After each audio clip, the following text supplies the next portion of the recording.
Hello, so today I'll be walking you through creating a budget on your AWS Management Console. Alright, so to do that, log into your Management Console, AWS Management Console, and then locate this search bar, search for AWS Budgets. So this is budget, so click on it.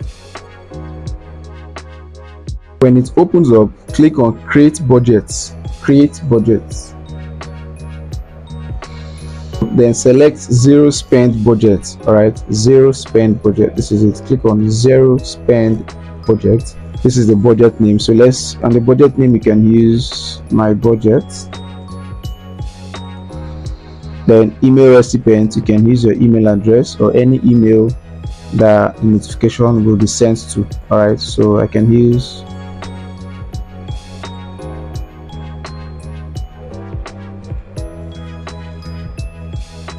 Alright, so scroll down and then you'll be notified via email when any spend above 0.01 cents is incurred.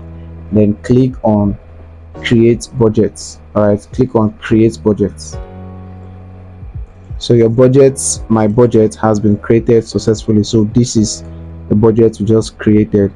Alright, so this has been created successfully. So thanks, and on our next video we'll be looking at setting up multi-factor authentication on a root user. All right.